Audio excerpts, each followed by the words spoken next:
الرحمن الرحيم الحمد لله رب العالمين والصلاة والسلام على أشرف الأنبياء والمرسلين وعلى آله وصحبه أجمعين اللهم رب اشرح لي صدري ويسر لي أمري واحلل عقدة من لساني يفقه قولي ولا حول ولا قوة إلا بالله العلي العظيم اللهم انفعنا بما علمتنا وعلمنا ما ينفعنا وعلمنا ما جهلنا وذكرنا ما نسينا اللهم يسر ولا تعسر رب تمم بالخير اللهم افتح علينا فتوح العارفين وفقنا توفيق الصالحين اللهم لا سهل إلا ما جعلته سهلا وأنت تجعل الحزن إذا شئت سهلا اللهم اجعلنا من السعداء المقبولين ولا تجعلنا من الأشقياء المردودين اللهم صل وسلم وبارك على سيدنا محمد وعلى آله وصحبه أجمعين والحمد لله رب العالمين.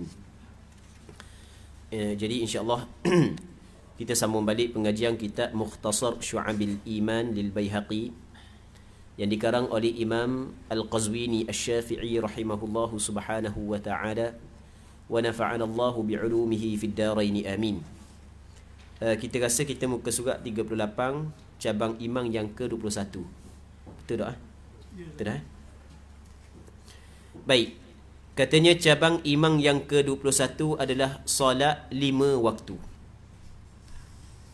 Al-Quran firman Allah Subhanahu wa ta'ala, "Wa ma kana Allahu liyudhi'a imanakum." Maksudnya Allah Ta'ala tidaklah akan menghilangkan bukti iman kamu. Surah Al-Baqarah ayat 143. Maksudnya adalah solat kamu. Firman Allah Subhanahu wa Ta'ala, "Wa aqimus salata wa atuz zakah." Maksudnya adalah dirikanlah solat dan tunaikanlah zakat. Firman Allah Subhanahu wa Ta'ala, "Innas salata kanat 'alal mu'minina kitaban mawquta." Sesungguhnya solat itu adalah satu ketetapan yang diwajibkan ke atas orang yang beriman yang ditentukan waktunya. Surah An-Nisa ayat 103. Muslimin muslimat yang dirahmati oleh Allah Subhanahu wa ta'ala, antara cabang iman adalah mendirikan sembahyang. Antara cabang iman adalah mendirikan sembahyang. Tapi kalau kita tengok dalam bab rukun iman, dia tidak termasuk mendirikan sembahyang ni dalam rukun iman. Dia mendirikan sembahyang, dia termasuk dalam rukun Islam. Rukun Islam mengucap 2 kalimah syahadah, mendirikan sembahyang, menunaikan zakat, mengerjakan haji, benda lagi puasa pada bulan Ramadan je tinggal dah sekarang. Bukan kamu nak puasa cuma tinggal. Muslimin muslimat yang dirahmati oleh Allah Subhanahu wa ta'ala, tapi dalam kitab Syu'abil Iman dia sebut antara cabang iman adalah mengerjakan sembahyang 5 waktu. Jadi kita kena faham bahawasanya iman ada makna yang umum dan ada makna yang khusus. Makna yang khusus ia merujuk kepada kepercayaan yang kita percaya yang ada dalam hati kita. Okey, itu makna yang khusus. Yang mana rukun dia ada 6. Itu makna iman yang khusus. Manakala makna iman yang umum ia merangkumi Islam. Makna iman yang umum adalah kepercayaan. Yang keduanya masuk benda-benda yang Allah Ta'ala suruh kita buat. Benda yang Allah Ta'ala larang kita buat, kita kena tinggal. Baik, yang ketiganya berkait dengan akhlak. Ni dipanggil makna iman yang umum. Jadi kalau sebut kata cabang iman, ia memberi maksud bahawasanya makna iman di sini adalah makna iman yang umum, bukan makna iman yang khusus. Jadi di antara cabang imannya adalah solat 5 waktu. Yang pertamanya firman Allah Subhanahu wa ta'ala, "Wa ma kana Allahu liyudhi'a imanakum." Allah Ta'ala tidaklah menghilangkan iman kamu. Dia kata solat 5 waktu adalah cabang iman. Tiba-tiba you mari ayat Quran tak ada pun berkait dengan solat.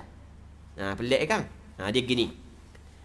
Ia perkataan imanakum dalam ayat ni, "Wa ma kana Allahu liyudhi'a imanakum," dengan makna sembahyang kamu. Itu makna iman di sini dengan makna sembahyang. Cerita dia lagu mana cerita? Okey, kita cerita sikit dah. Dia ketika mana Rasulullah sallallahu alaihi wasallam berhijrah ke negeri Madinah. Rasulullah sallallahu alaihi wasallam sembahyang berkiblatkan kepada Baitul Maqdis. Rasulullah sallallahu alaihi wasallam sembahyang berkiblatkan kepada Baitul Maqdis.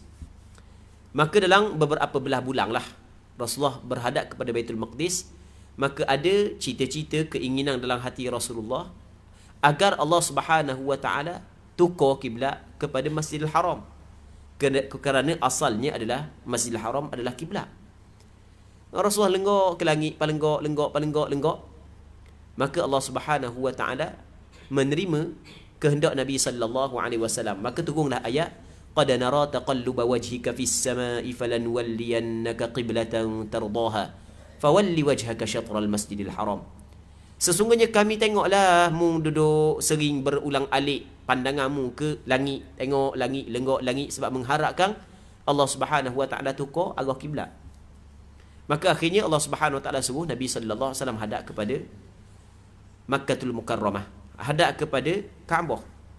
Sebab itulah sekarang ni kalau kita pergi di Madinah, kita akan, kalau orang buat umrah lah, kalau sesi ziarah luar, dia akan ada ziarah Masjid Qiblatain. Masjid Qiblatain, Qiblatain makna dua kiblat. 2 rakaat dalam masjid tu sahabat semayang hadap kepada Baitul Maqdis, manakala 2 rakaat yang berbaki hadap kepada Mekah. Sebab tu dinamakan masjid 2 kiblat. Baik. Jadi apabila Allah Ta'ala memerintahkan semayang supaya hadap kepada Kaabah, maka sebahagian daripada sahabat rusinglah susah hati. Susah hati lagu mana? Dah ibadat-ibadat orang yang semayang ngadap kepada Baitul Maqdis sebelum ni dah pakai rawah. Dah jadi benda lah. Dah kalau dah jadi benda tu sahabat-sahabat orang yang mati dah. Orang yang dah edang semayang hadap kepada Kaabah sia-sia lah. Maka Allah Ta'ala turun ayat wa ma kana Allahu liyudhi'a imanakum. Allah Ta'ala tidak sia-sia iman kamu, yakni sembahyang kamu. Jadi iman di sini dengan makna sembahyang. Jadi besarnya iman di dalam agama Islam, besarnya sembahyang dalam agama Islam, sehingga kan dalam ayat ni Allah Subhanahu wa taala meletakkan sembahyang dengan nama iman.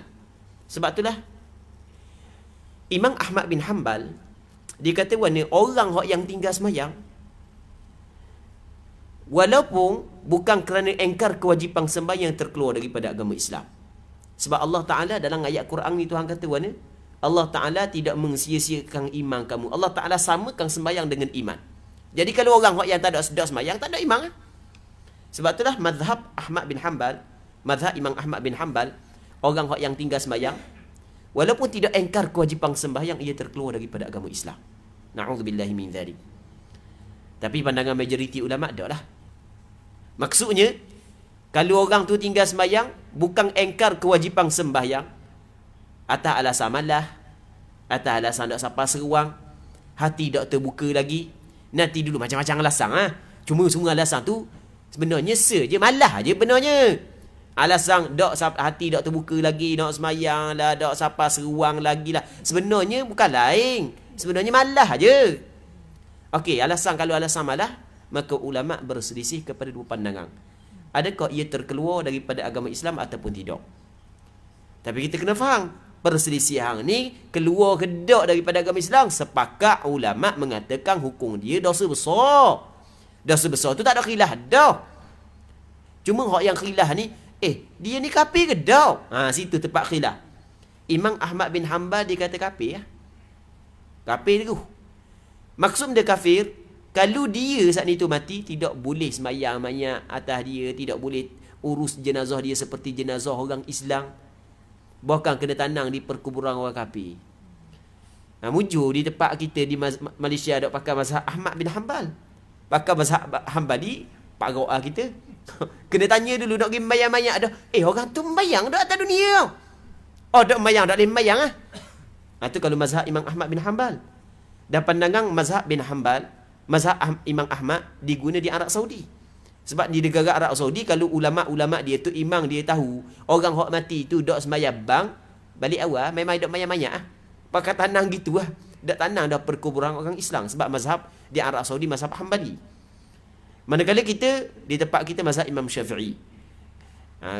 Imam Syafi'i kata orang hak yang tinggal sembahyang, walaupun tidak engkar kewajipan orang hak yang tinggal sembahyang, yang tidak engkar kewajipan sembahyang atas kerana malah dan seumpamanya, ia tidak terkeluar daripada agama Islam.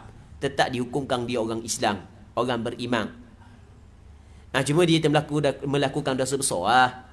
Dosa besar lah. Tapi bukan orang yang kafir lah. Dia orang Islam lagi lah. Jadi kalau dia mati tu kita kena mayang lah. Kita kena tanam kubur orang Islam lah. Kena urus jenazah dia seperti jenazah orang Islam.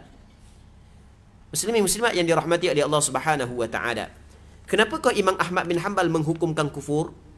Kerana ni ayat Quran antaranya. Dan ada hadis-hadis Nabi sallallahu alaihi wasallam yang kita akan baca lepas daripada ni.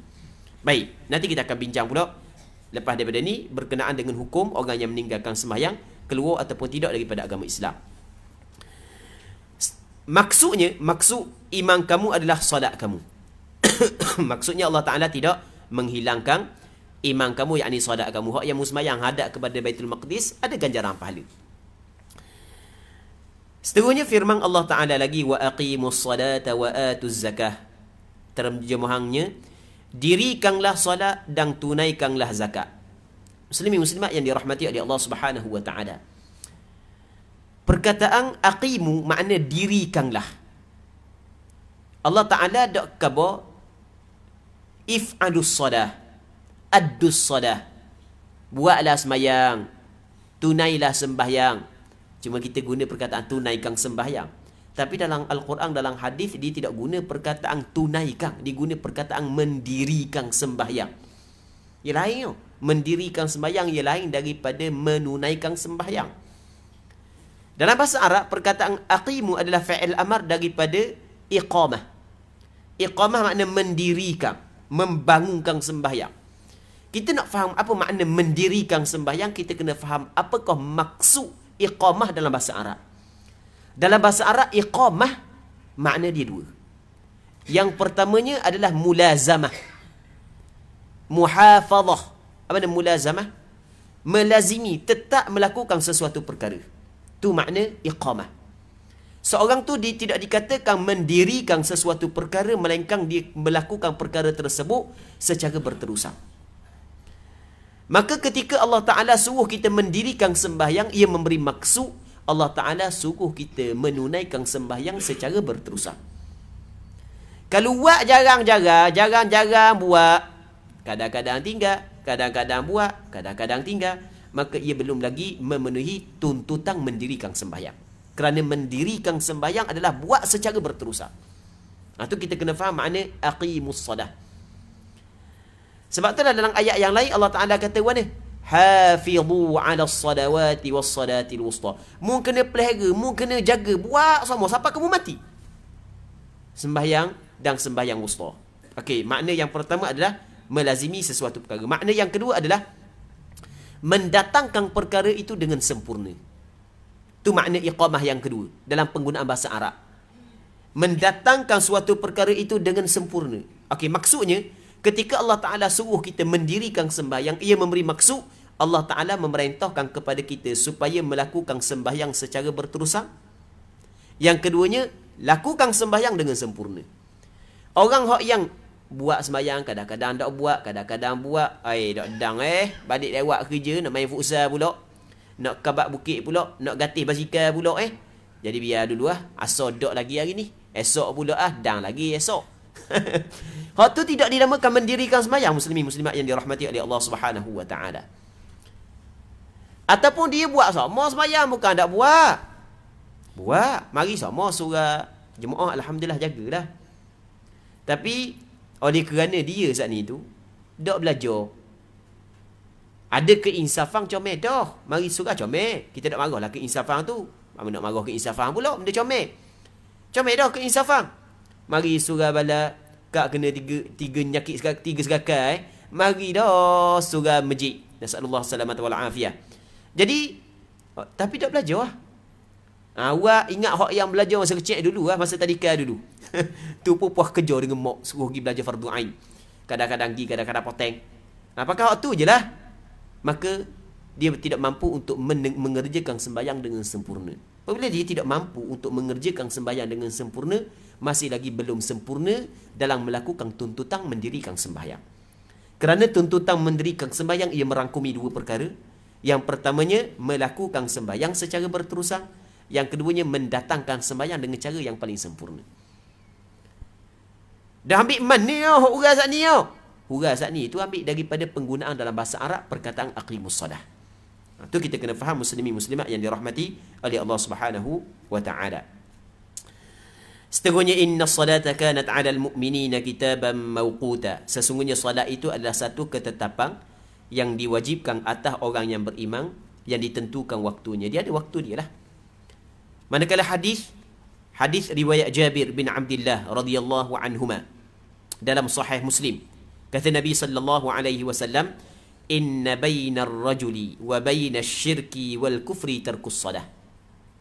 Terjemahannya, sesungguhnya yang berada di antara seseorang dan syirik serta kufur ialah perbuatan meninggalkan sembahyang. Benda yang berada di antara seorang, syirik dan kekufuran adalah meninggalkan sembahyang. Okey. Katakanlah ni seorang. Kita nak faham ni seorang. Kekufuran alik ni. Syirik alik ni. Jadi benteng dia adalah sembahyang. Kalau hidup sembahyang, maka tak ada benteng di antara dia dengan syirik dan kufur. Sebab itulah Imam Ahmad bin Hanbal mengatakan orang tinggal sembahyang kufur, berpandukan kepada ayat Quran, berpandukan kepada hadis Nabi sallallahu alaihi wasallam. Imam Ahmad bin Hanbal adalah seorang ulama hadis yang terkenal. Kitab Imam Ahmad bin Hanbal, dia mempunyai kitab hadis, nama dia Musnad Imam Ahmad bin Hanbal. Kalau cetakan ni lebih kurang dalam 45 jilid. Bukan kecil, 45 jilid, 45 kulit. Kitab Imam Ahmad bin Hanbal semua dihimpun hadis Nabi sallallahu alaihi wasallam. Ulama hadis yang cukup terkenal. Ulama hadis yang cukup besar. Pakar dalam bidang hadis. Sehingga Imam Syafi'i walaupun guru dia, tapi ada riwayat menyebut Imam Syafi'i kata kalau ada hadis-hadis muka buah aku attack. Kalau cakap kita gitu, walaupun Imam Syafi'i guru dia. Tapi oleh kerana di ulama hadis sampai ke Imam Syafi'i, minta dia kabur attack kepada Imam Syafi'i tentang hadis-hadis yang sahih yang datang daripada Nabi sallallahu alaihi wasallam. Imam Ahmad bin Hanbal dia dah tengok dalam ayat Quran, tengok dalam hadis, dia kata orang hak tinggal semayang ni, hukum dia bukan ringan hukum dia. Hukum dia berat. Berat terlajuk, terkeluar daripada agama Islam terus. Allahu Rabbi. Itu atas pandangan Imam Ahmad bin Hanbal. Dan pandangan ni bukan hanya pandangan Imam Ahmad bin Hanbal, bahkan ia adalah pandangan sebahagian daripada ulama di zaman salaf dulu. Di zaman salaf dulu, di zaman sahabat, di zaman tabi'in, di zaman tabi'it tabi'in, kalau orang dok semayang, dianggap kufur. Di zaman dulu. Orang dok hadir jemaah, dianggap munafik. Siapa tahap tu? Orang hak yang dok semayang, dianggap kufur. Orang hak yang dok hadir jemaah, dianggap munafik pada suatu ketika dahulu. Baik. Muslimin muslimat yang dirahmati oleh Allah Subhanahu wa taala. Cuba kita tengok hadis ni, hadis sahih yang diriwayat oleh Imam Muslim dalam kitab sahih dia. Yang mana kata Rasulullah, sesungguhnya yang berada di antara seseorang dan syirik serta kufur ialah perbuatan meninggalkan solat. Hak tu dok tengok. Tinggal solat maka terus kufur. Dok tinggal solat maka dok kufur. Itu maksud daripada hadis. Sebab tu Imam Ahmad bin Hanbal berkabar tadi kan, dia menghukumkan keluar daripada agama Islam. Okey. Hamba cuba huraian lebih panjang lagi berkenaan dengan hukum orang yang meninggalkan sembahyang. Muslimin muslimat yang dirahmati oleh Allah Subhanahu wa taala.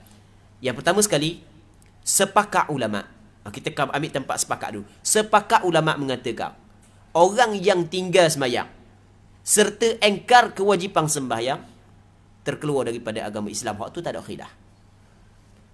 Dia tinggal sembahyang, engkar pula kewajipan sembahyang. Kerana kewajipan sembahyang mimma ulima minad din bidarurah. Ia termasuk daripada perkara yang diketahui daripada agama dengan cara mudah.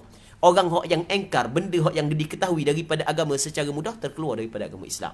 Hak tu dengan kesepakatan ulama tanpa ada khilaf. Mari kau kita pergi masjid. Ditanya, dah awak benda pergi masjid? Ada benda masjid? Ada orang bakar kambing ke mana ni? Tak ada lah bakar kambing. Kita nak ajak pergi semayang jemaah dalam masjid. Dah boleh benda semayang. Semayang ada. Tak boleh benda pun kan? Ke boleh benda buat balik benda? 2-3 guni buat balik. Mah ke mana pergi semayang? Kita kata tak kan semayang wajib kan? Hai tak wajib semayang. Ya curang kita pula. Hai tak wajib semayang. Kapir tu. keluar daripada agama Islam. Sebab dia telah engkar kewajipan sembahyang dengan kesepakatan ulama tanpa ada khilaf.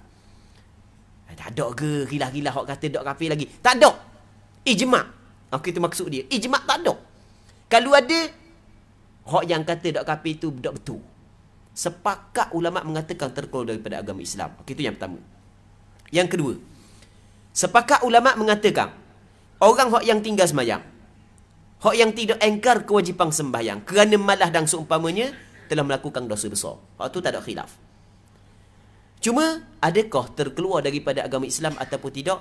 Sini berlaku khilaf lah. Majoriti ulama, kebanyakan ulama mengatakan tidak terkeluar daripada agama Islam. Sebahagian daripada ulama mengatakan terkeluar daripada agama Islam. Imam Ahmad bin Hanbal dan sebahagian ulama salah kata terkeluar daripada agama Islam. Imam Syafi'i, Imam Hanafi, Imam Maliki kata tak keluar daripada agama Islam. Dari mana punca berlaku khilaf? Punca daripada berlaku khilaf adalah kerana khilaf dalam memahami dalil daripada Quran dan hadis.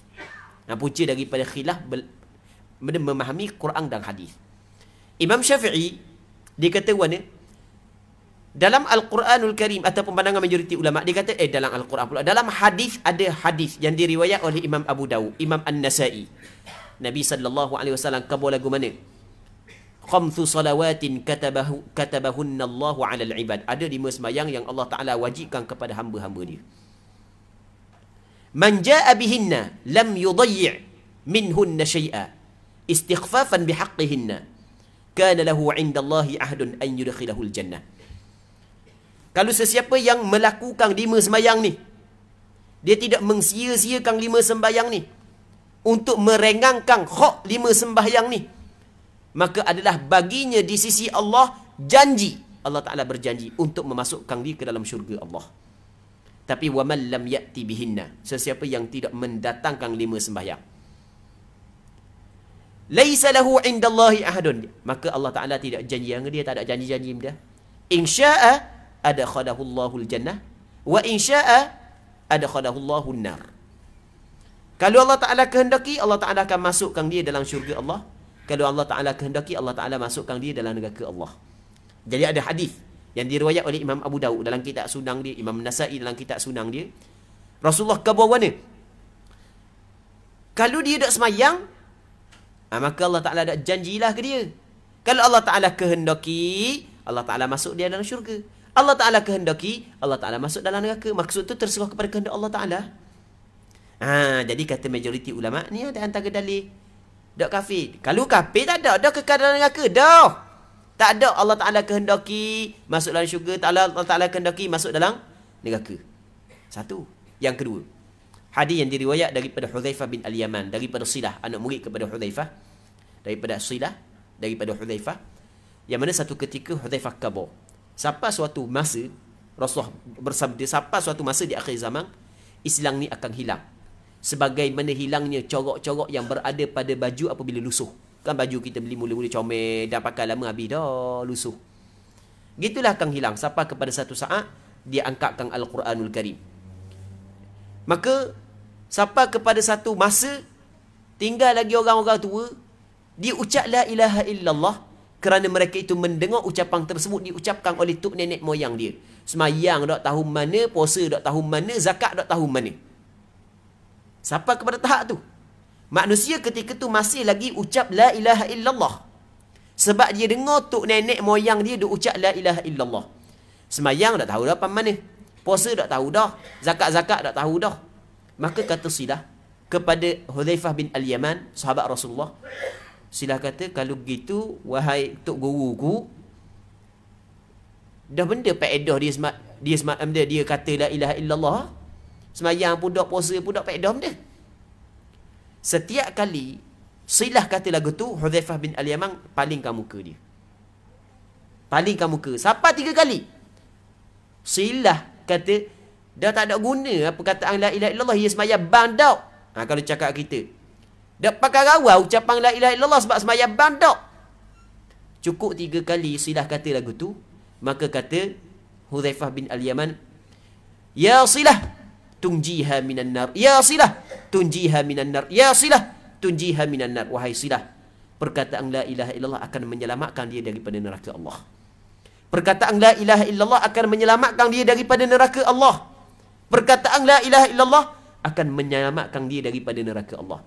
Okey, dalam hadis ni Hudzaifah bin Al-Yaman khabar Rasulullah khabar ucapan la ilaha illallah menyelamatkan dia daripada neraka Allah walaupun dia tak semayang.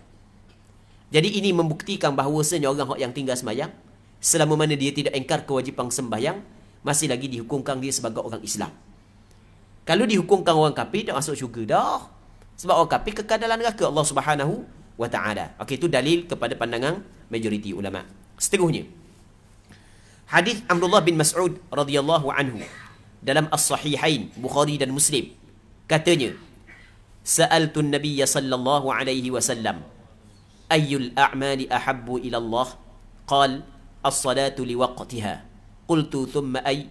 Qal birrul walidain. Qultu thumma ay? Qal al-jihadu fi sabilillah.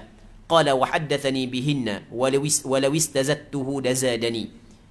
Maksudnya, aku bertanya kepada Nabi sallallahu alaihi wasallam, manakah amalan yang paling disukai oleh Allah? Baginda menjawab, solat pada waktunya. Hamba rasa, bukan hamba rasa lah, hamba yakin orang yang biasa duduk dalam majlis ilmu ni, hadis ni berapa kali dengar pun tak tahu dah. Banyak kali dah dengar hadis ni. Hadis yang Abdullah bin Mas'ud tanya Rasul tentang amalan yang paling dikasihi oleh Allah. Baik. Jadi oleh kerana hadis ni banyak kali dah dengar, huraian pun banyak kali dah dengar, jadi hamba nak urang cara lain sikit. Benda nak urang, tahu tak sebab benda Abdullah bin Mas'ud boleh tanya Rasulullah soalan ni? Kita kena fikir sebab benda Abdullah bin Mas'ud tanya Rasulullah soalan ni. Kerana Allah Ta'ala ada dalam hati Abdullah bin Mas'ud. Bukan Allah Ta'ala bertempat dalam hati dia, bukan. Maksudnya Allah Ta'ala ada dalam hati dia. Hati dia terlalu kuat ingat kepada Allah, cinta kepada Allah, sebab tu dia tanya masalah ni. Macam kita lah. Kita kalau sekiranya kita gila ke seseorang, dia gila seseorang ni, kita kena buat contoh ke orang puang lah. Mudah sikit. Hak tu hak yang lebih tepat kan. Kalau gila kepada orang puang ni, kita akan fikir benda hak yang dia paling suka untuk kita buat kepada dia. Nak ambil hati dia kan? Ke tak gitu, ke tak biasa gitu.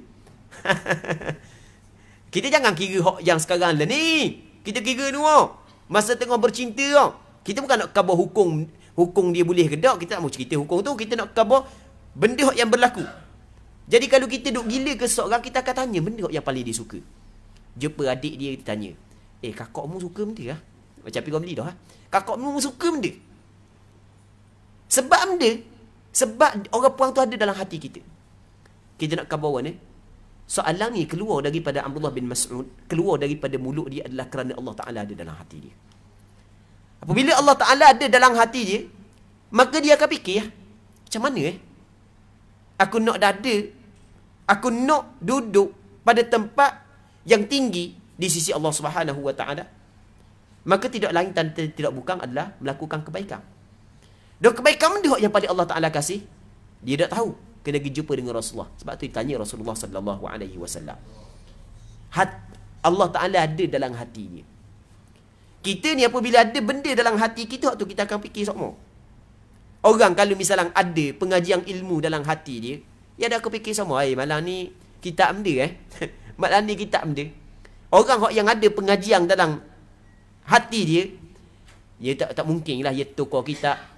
Tak mungkin lah dia ingat bawa kitab. Oh, ada kuliah malam ni. Tak lah. Tak ada masalah lah duduk dalam majlis ilmu. Kalau tak ada kitab pun boleh dah pahala. Maksudnya kalau orang yang kasih dia kepada majlis ilmu terlalu tinggi ni, usah kata lepas benda sebelum garik tau. No, Zahur ingat dah malam ni kuliah benda pula. Sebab ni jiwa dia ni terikat dengan pengajian ilmu. Ni yang buat contoh je. Okey, sama juga Abdullah bin Mas'ud. Oleh kerana jiwa dia terlalu kuat ikatan kepada Allah Subhanahu wa Ta'ala dengan Allah Ta'ala, maka dia duk fikir benda kau amalan yang dapat membantu untuk dia rapat dengan Allah. Maka sebab tu dah ditanya Rasulullah tentang amalan yang paling Allah Subhanahu wa Ta'ala kasih. Baginda menjawab, solat pada waktunya. Muslimin muslimat yang dirahmati oleh Allah Subhanahu wa Ta'ala. Kalau kita tengok dalam hadis, as-salatu liwaqtiha, dia bukan makna sembahyang pada waktu. Betul.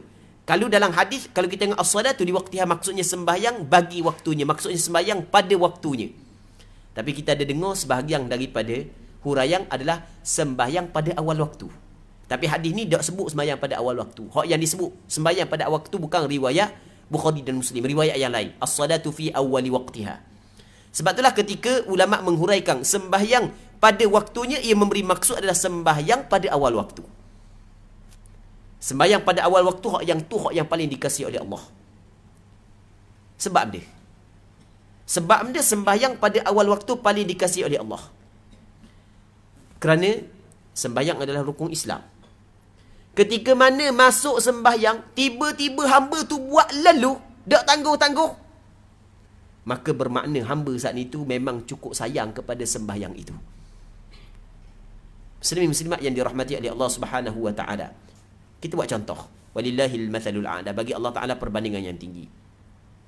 Kita kalau ada anak-anak 4 orang contoh, anak 4 orang. Kita suruh buat sesuatu.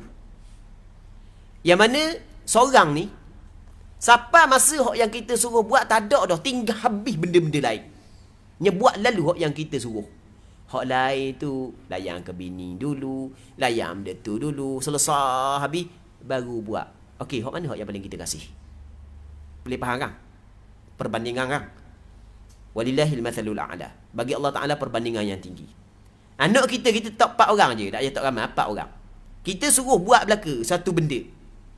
Hak ni siapa masa hak yang ayah suruh buat hak mak suruh buat dia pergi buat, dia tinggal belaka.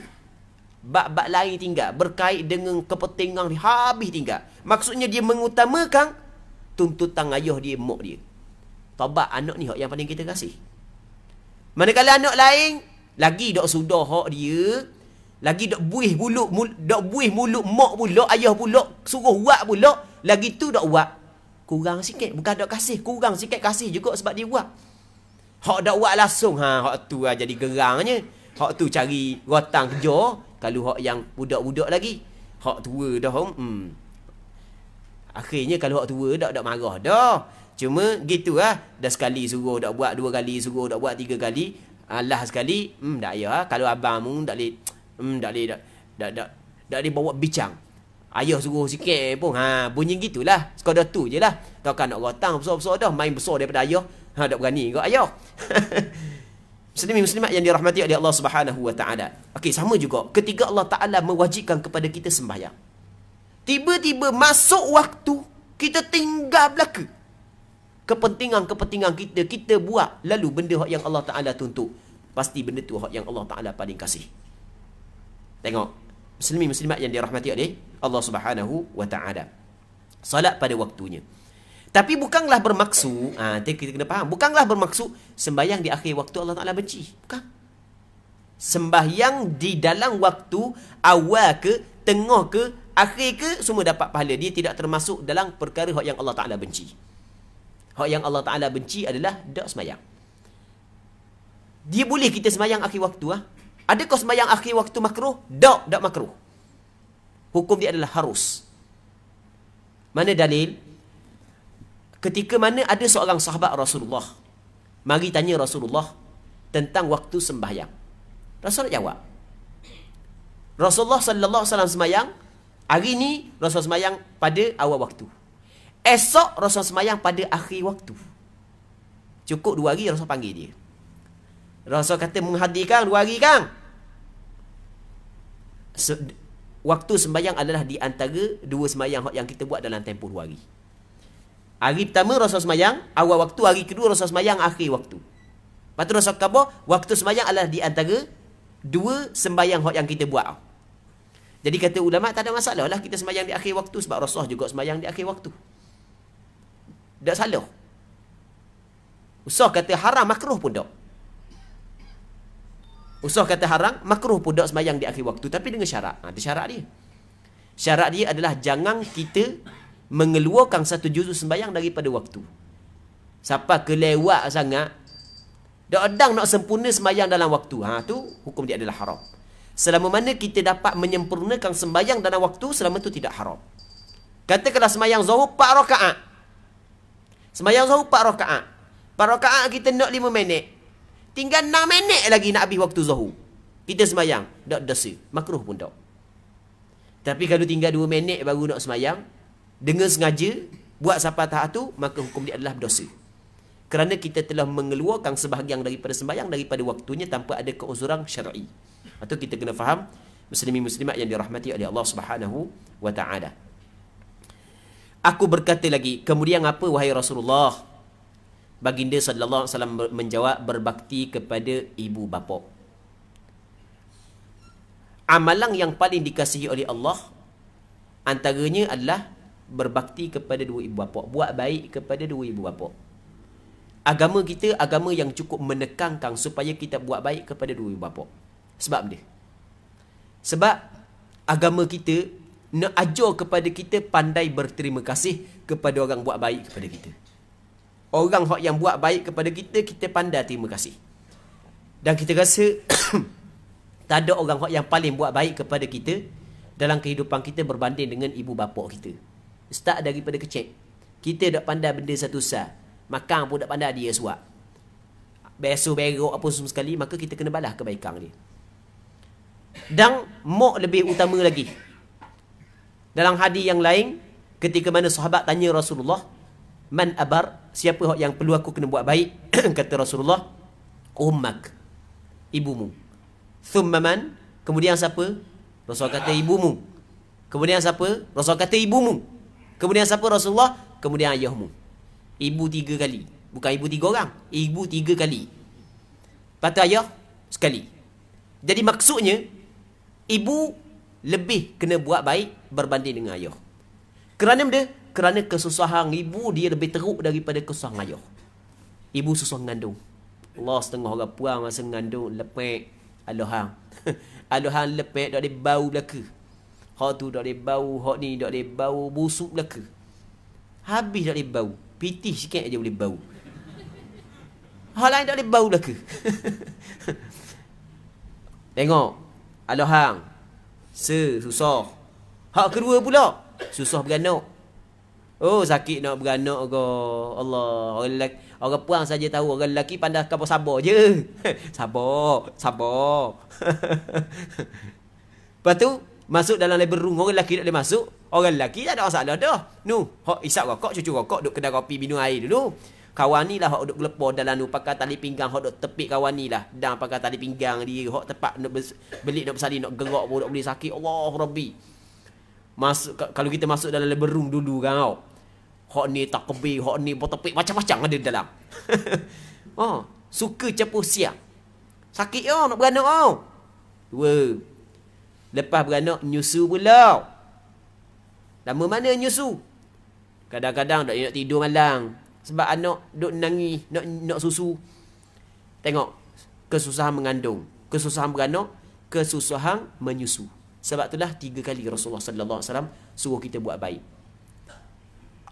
Agama kita adalah agama yang cukup menekan supaya kita balas kebaikan orang yang buat baik kepada kita.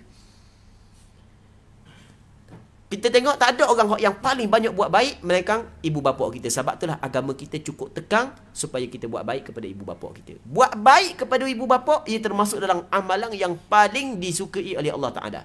Kerana apabila orang ni pandai buat baik kepada orang buat baik kepada dia, maka dia akan pandai buat baik kepada pencipta dia.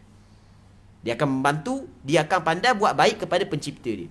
Mula dia buat baik kepada ibu bapa dia sebab dia tengok ibu bapa dia banyak buat baik ke dia. Akhirnya dia pun fikir pula pada pencipta dia, aku ni ada di atas dunia ni kerana Allah Ta'ala yang menciptakan. Hidup aku siang malam, Allah Ta'ala bagi nikmat, bagi rezeki. Ibu bapa aku ada pun Allah Ta'ala juga yang kurnia. Akhirnya dia akan buat baik kepada Allah Subhanahu wa Ta'ala. Seterusnya, aku bertanya lagi, setelah itu apa wahai Rasulullah? Baginda menjawab, jihad di jalan Allah. Beliau berkata, itulah yang baginda nyatakan kepadaku. Jika aku terus bertanya, pasti baginda akan menambahnya lagi. Hadis Ibnu Umar radhiyallahu anha dalam as-sahihain, salatul jama'ati afdalu min salatil fadhi bi 27 darajah. Salat jemaah lebih utama daripada salat sendirian dengan 27 darjat. Salat jemaah lebih afdal daripada solat bersendirian dengan 27 kali darjat. Dan ada riwayat 25, ada riwayat 27. Maka kata ulama 25 27 sebenarnya pada hakikatnya tidak bercanggah. Kalau orang tu niat dia, ikhlas dia tinggi, maka lebih tinggi daripada orang yang ikhlas dia rendah. Niat dia comel lebih tinggi, kelebihan berbanding dengan orang yang ikhlas dia rendah. Baik. Adakah hak ni hanya khusus untuk orang lelaki ataupun merangkumi perempuan? Ini berlaku khilaf dah di kalangan ulama. Jadi solat berjemaah lebih utama daripada solat secara sendirian dengan 27 kali darjat. Kalau untuk orang lelaki, ni sepakat ulama. Adakah disyaratkan di masjid? Tak. Tidak disyaratkan di masjid. Asal kata sembahyang berjemaah.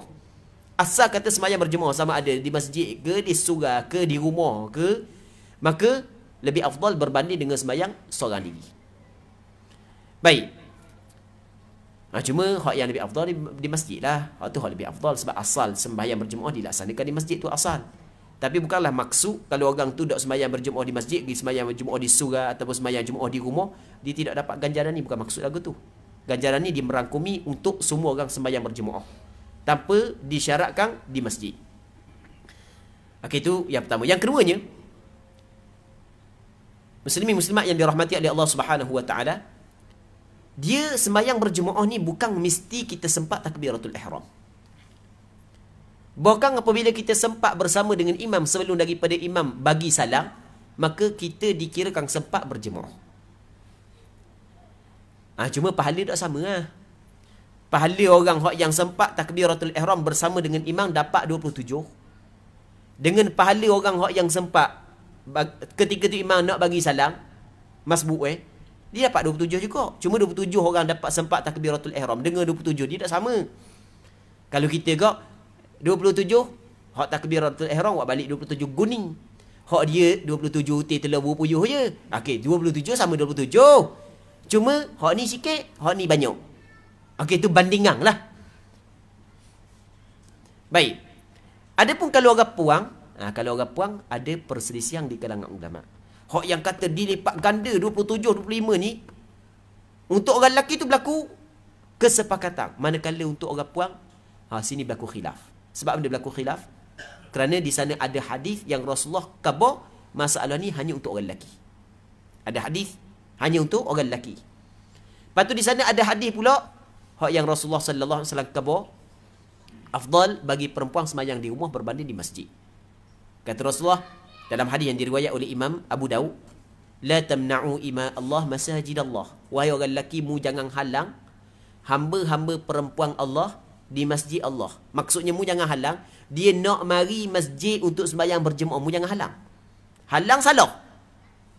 Tapi orang puan kena ingat, sebaik-baik tempat dia sembahyang adalah di rumah dia. La tamna'u ima Allah masajid Allah.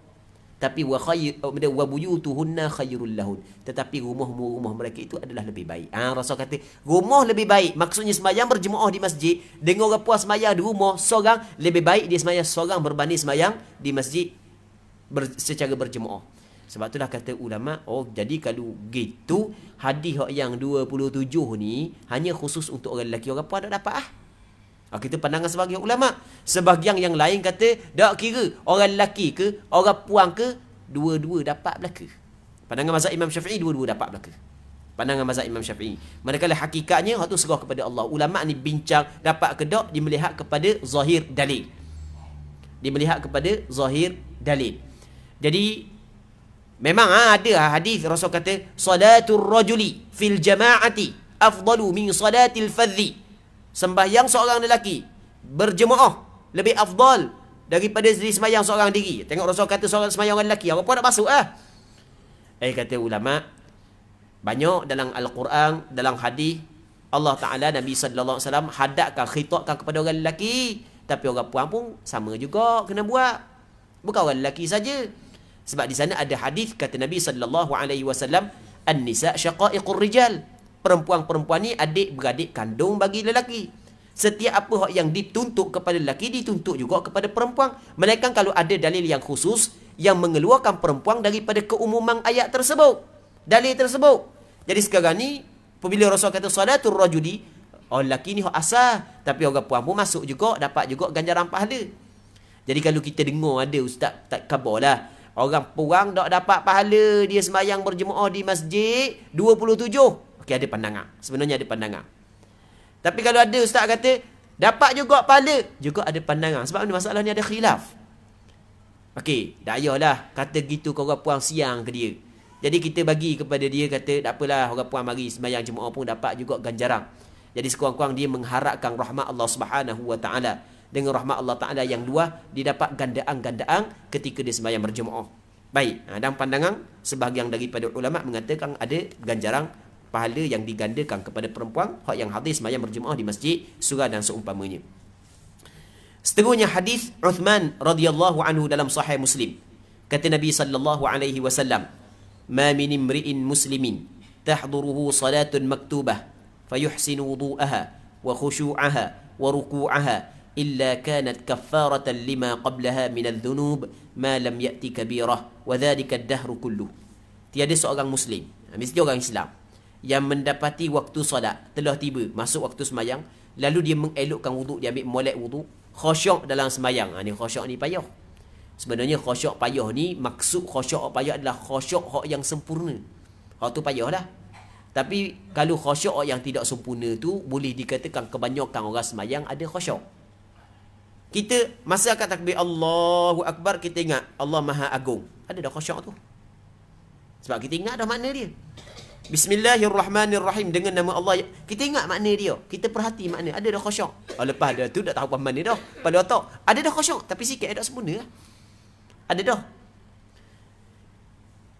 Khusyuk yang sempurna lagu mana? Kita memerhatikan setiap bacaan yang kita baca. Kita ingat makna dia. Bismillah makna dia. Alhamdulillah makna dia. Subhana rabbiyal a'la. Subhana rabbiyal azim. Ni khusyuk yang sempurna. Setiap bacaan yang kita baca dalam sembahyang, kita ingat makna dia. Kalau kita tak baca pun, kita tak baca. Kita dengar tu imam baca, kita ingat makna. Tahu, kita perhati, tadabbur makna yang tu imam baca. Kalau tu imam pun tak baca, kita pun habis dah baca. Sebab tu imam baca surah panjang dalam sembahyang zuhur. Kita habis dah baca surah pun habis dah. Kita tunggu tu imam nak rakaat lah. Tak ada baca benda. Maka kita ingatlah kepada Allah Subhanahu wa taala dalam sembahyang. Ingat Allah Subhanahu wa taala dalam sembahyang. Ingat kita berdiri di hadapan Allah Subhanahu wa taala tu khusyuk. Kalau mari nitah-nitah perkara yang lain, dia tidak menghilangkan khusyuk. Cuma kita kena tolak, jangan ikut. Jangan layang. Mari tolak, mari tolak. Bukan tolak dengan tangan. Tolak jangan mikir tolak dengan tangan nak tolak orang mana. Bukan tolak dengan tangan. Jangan mikir ya. Mari tinggal. Tak payah layang. Mari tinggal, tak payah layang. Tu dipanggil khawatir, lintasan-lintasan hati. Hal tu tidak ada benda, maksudnya tidak ada kesalahan. Cuma jangan layang. Kalau pergi layang, mula nitah hikang. Lepas tu pergi layang masuk lah, pergi layang makan dah. Hak tu dah jadi lah. Nitah hikang sudah lah. Lepas tu tolak lah. Tak ada cara lah. Ini nitah benda lain pula, tak ada cara. Dia kalau nitah-nitah, tak kira nitah benda pun. Nitah orang puas sesi dalam bayang. Ada masalah. Maksudnya, dia bukan dikirakan kesalahan. Dia tidak sedikit pun merosakkan khusyuk. Sebab nitah. Bukan ikhtiar kita. Dan sebelum sembahyang tu, kita buka handset. Allah. Allah tu padang ladu. Masuk dalam sembahyangnya, mari pula. Mari pula. Jangan duk layang. Jangan duk layang. Tolak. Kalau layang, kaki cari pula. Nak buka pula Facebook, cari pula lagi. Tu dah jadi lah. Hilang khusyuk. Jadi jangan layang benda yang terlintas dalam hati ketika sembahyang. Tu sempurnalah khusyuk. Jadi tidak ada seorang Islam yang mendapati waktu solat telah tiba, lalu dia mengelokkan wuduk, dia mengelokkan khusyuk dan rakaat, dia rakaat molek, melainkan semua itu menjadi kafarah, kifarat, penghapus dosanya yang telah lalu. Tapi dengan syarat selama mana dia tidak mengerjakan dosa besar. Hal tersebut berlaku sepanjang masa. Sepanjang masa benda ni berlaku. Bukan satu sembahyang, bukan dua sembahyang, bukan berlaku sepanjang masa. Setiap sembahyang dia akan menghapuskan dosa-dosa yang dilakukan sepanjang masa sebelum daripada ni. Cuma akan datang sembahyang pula, akan datang sembahyang pula, akan datang sembahyang pula. Dia sembahyang dia dapat mengkifaratkan dosa. Ada seorang sahabat dia bagi jumpa dengan Rasulullah. Dia kata, Rasulullah, hamba ni kena kepada hamba hukum human hudud . Dia kebal kepada Rasulullah. Dia suruh Rasulullah laksanakan, jatuhkan hukuman wuduk lah. Ada kesalahan yang dia buat, maksiat yang dia buat, sehingga kena hukuman wuduk. Rasulullah tak layang. Lepas tu Rasulullah pun sampai masa suruh Rasulullah komak. Lepas tu semayang. Lepas daripada semayang, dia pun semayang dengan Rasulullah. Dia pun khabar pula Rasulullah, laksanalah hukum wuduk aku kepada aku sebab aku melakukan dosa. Kata dia khabar dosa yang menyebabkan jatuh hukuman wuduk. Rasulullah kata, dah mungkin semayang bersama dengan kami saat ni. Iyalah, dia kata semayang saat ni tu Rasulullah kata menghapuskan dosamu. Tapi sebenarnya dosa yang dia buat bukan siapa kena hukum wuduk, bukan. Tapi dia ingat siapa kena hukum wuduk. Sebab tu dia suruh Rasulullah suruh Rasulullah jatuhkan hukuman wuduk. Ada satu cerita lain ataupun riwayat yang lain menyebut dia mai khabar kepada Rasulullah. Ada seorang sahabat mai khabar kepada Rasulullah, dia cium orang puang. Dia nega. Ni disebut dalam hadis dalam kitab Riyadhus Shalihin. Dia nega. Bila dia nega, ada orang mari nak beli. Bini orang mari nak beli. Dia pun tengok, Allah comelnya. Kenal tak setara. Lepas tu kawan ni duk tanya-tanya barang. Dia kata, barang ni ada hak di rumah tu comel lagi. Dia kata barang. Hak ni duk omong dek mana? Kalau nak main pergi rumah, orang puan ni pakai ikut lah dia. Siapa nyuruh rumah dia, bukan tunjuk barang, dia cium ke dia tak setara. Lepas dia cium, dia pun rasa nyesal. Orang puan kata, ittaqillah.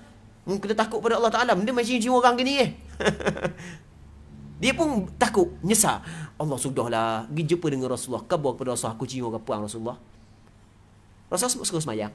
Semayang dengan Rasulullah. Rasulullah kata, tak di semayangmu dapat mengkifaratkan dosa cium orang puan saat ni. Baik. Tapi jangan pula pakat cium orang puan. Jangan. Tengah-tengah nak pergi semayang, cium dulu. Sebab kaki, benda kita semayang, apa dosa dia? Jangan. Tak boleh. Sebab benda tak boleh. Dosa kecil, dia cium orang puang, pegang tangan orang puang, dia masih dikirakan dosa kecil. Dosa kecil, kalau kita menganggap hina, menganggap lekeh, dia akan jadi besar. Dosa kecil, kalau kita pandang, kecil je dosa, dia jadi besar. Dosa kecil, kalau kita buat secara berterusan, dia akan jadi besar. Dosa kecil, dia jadi besar dua keadaan. Yang pertama, ketika kita memandang lekeh kepada dosa tersebut. Kita jangan pandang lekeh kepada dosa, tapi kita kena tengok kepada hebatnya orang yang kita melakukan dosa kepadanya. Kita jangan tengok kepada kecilnya dosa, tapi kita kena tengok besarnya orang yang kita melakukan dosa kepadanya, yakni Allah Subhanahu wa Ta'ala. Yang pertama, memandang lekeh kepada dosa kecil akan menjadi besar. Yang keduanya, mengekalkan dosa kecil, dia akan menjadi besar. Di antara perkataan yang masyhur yang diungkapkan oleh sebahagian daripada salaf adalah la kabirata ma'al israr. La saghirata ma'al israr wa la kabirata ma'al istighfar. Dia kata tidak ada dosa kecil kalau buat sama-sama. Kalau buat sama-sama dah jadi dosa kecil, ia jadi dosa besar. Dan tidak ada dosa besar bersama dengan istighfar. Kalau kita buat dosa, kita istighfar, buat dosa, maka tak ada dosa. So kata orang kecil, hak besar pun tak ada. Okey, itu maksud dia, muslimin muslimat yang dirahmati oleh Allah Subhanahu wa Ta'ala. Cabang iman yang ke-22 adalah zakat. Okey, kita rasa malam ni kita berhenti sini dululah. InsyaAllah kita sambung balik pada bulan-bulan akan datang. Dan kita berdoa kepada Allah Subhanahu wa Ta'ala agar Allah Subhanahu wa Ta'ala memberi keberkatan majlis ilmu yang kita adakan pada malam yang mulia ini, dan sama-sama kita dapat mengambil manfaat. Wallahu Subhanahu wa Ta'ala a'la wa a'lam. اللهم حققنا باتباع نبيك محمد صلى الله عليه وسلم ظاهرا وباطنا. اللهم اجعلنا ممن يستمعون القول فيتبعون أحسنه. وصل اللهم وسلم وبارك على سيدنا محمد وعلى آله وصحبه أجمعين والحمد لله رب العالمين.